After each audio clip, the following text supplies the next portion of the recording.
Loué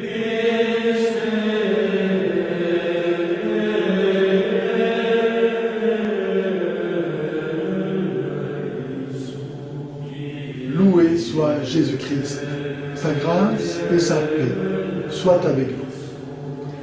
La plus grande force de l'islam, ou plutôt sa plus grande ruse, a été de faire croire que Allah est le vrai Dieu, l'unique et vrai Dieu.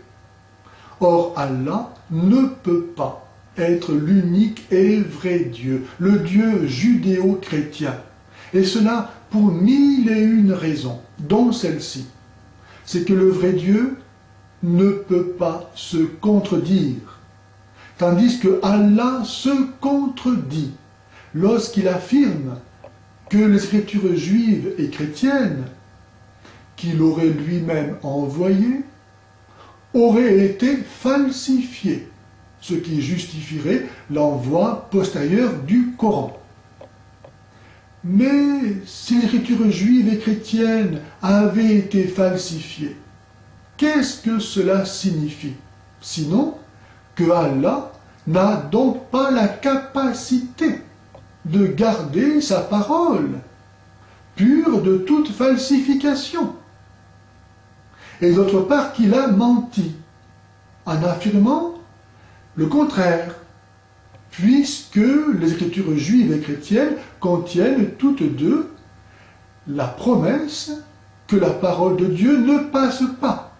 Ainsi nous lisons dans le livre d'Isaïe, chapitre 40, verset 8, « L'herbe se dessèche, la fleur se fane, mais la parole de notre Dieu demeure à jamais. » Et Jésus, dans l'évangile de Saint Luc, au chapitre 21, verset 33, dit « Le ciel et la terre passeront, mais mes paroles ne passeront jamais. » En d'autres termes, si le Coran apporte lui-même la preuve que Allah n'est pas capable de garder sa parole, le christianisme apporte lui la preuve que le vrai Dieu ne se contredit pas en ce que les Écritures chrétiennes contiennent intégralement les Écritures juives, ce que tout le monde peut vérifier.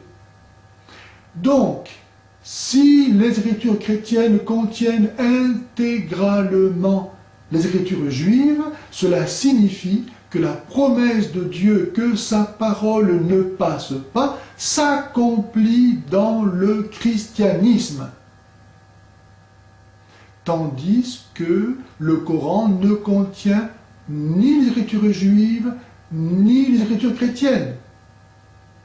Qu'est-ce qui est le plus raisonnable de penser? Que Dieu ment et qu'il n'a pas la capacité de garder sa parole? Ou bien que l'islam est une imposture, l'antichrist annoncé par Jésus? La seconde force de l'islam est son usage de la terreur. Terreur d'abord de l'enfer, promis à tous les non-musulmans et aux chrétiens en premier chef qui sont tous voués à l'enfer.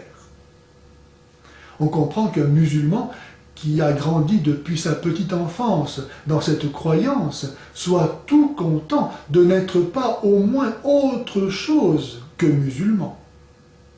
Terreur ensuite, parce que s'il s'avisait malgré tout de quitter l'islam, il mérite la mort, ce que sa famille a le devoir au premier chef de lui infliger afin de se laver de cette ignominie.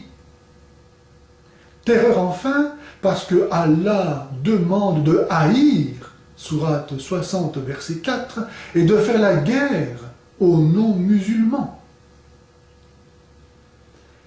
Tandis que le christianisme est venu rassembler dans l'unité de la vérité révélée les enfants de Dieu dispersés, l'islam vient pour détruire cette unité en divisant l'humanité entre musulmans et non-musulmans. Alors que le christianisme est venu ouvrir à l'ensemble de l'humanité l'alliance conclue entre Dieu et Israël, l'islam, n'ayant rien de plus à apporter, ne peut, comme Satan, exister qu'en s'opposant, en niant, en détruisant l'œuvre de Dieu. En effet, l'islam, sans le judéo-christianisme, n'existerait pas. C'est pourquoi le conflit avec l'Occident n'est pas près de s'arrêter. Sans lui, l'islam ne peut pas exister. Une autre force de l'islam est d'exalter l'orgueil des musulmans, en leur faisant croire qu'ils sont la meilleure des communautés. Sourate 3, verset 110. Puisque c'est Allah qui le dit, ça doit être vrai. Certainement que le fait de ne pas manger de cochon, de faire le ramadan ou choses semblables, suffit aux yeux de Dieu à mériter pareille distinction. Et à cause de cela, les Juifs, eux, ne sont que des singes et des porcs. Et les chrétiens ne sont qu'impureté, les pires de l'humanité, plus vils que des bêtes. Quant aux autres hommes, ce n'est même pas la peine d'en parler. Ce mépris souverain de tout ce qui n'est pas musulman enferme les musulmans dans l'ignorance de ce qui leur est étranger. C'est ainsi, par exemple, que lire la Bible est jugé œuvre impie, mais encore leur donne tous les droits sur ce qui n'est pas musulman.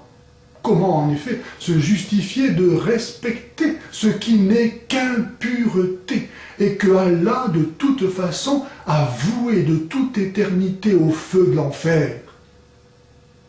C'est cette croyance démoniaque qui commande aujourd'hui à des jeunes de mettre le feu dans nos banlieues, parce que l'un des leurs, nécessairement irréprochable et au-dessus des habitants d'un pays non musulman et de ses lois, a eu maille à partir avec sa police.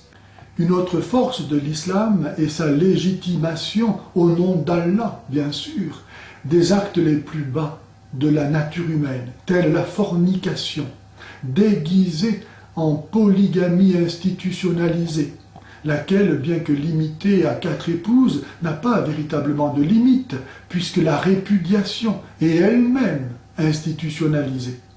Ce qui fait que l'on peut, à tour de rôle, avoir autant de femmes que l'on veut.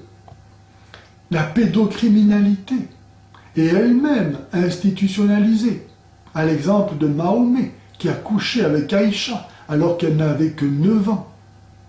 En comparaison, les exigences de sainteté, de l'enseignement et de la vie du Christ, qui n'ont rien, eux, pour flatter les péchés et les bassesses de l'homme, esprit de pauvreté, amour des ennemis, non-violence, chasteté, font que l'expansion et même la simple survie du christianisme tiennent vraiment du miracle.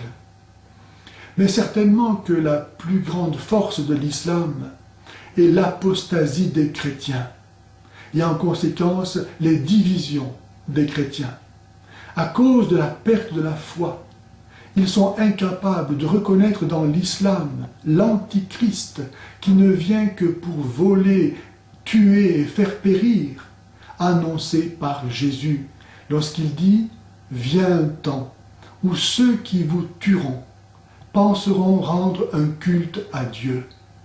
Et cela, ils le feront pour n'avoir reconnu ni le Père ni moi. » C'est exactement le cas de l'islam, qui ne reconnaît pas les personnes divines et croit que tuer au nom de Dieu est un commandement divin. L'apostasie des chrétiens engendre à son tour les lâchetés et les compromissions face à l'islam des élites occidentales, tant religieuses que politiques. Que celui qui a des oreilles pour entendre, qu'il entende.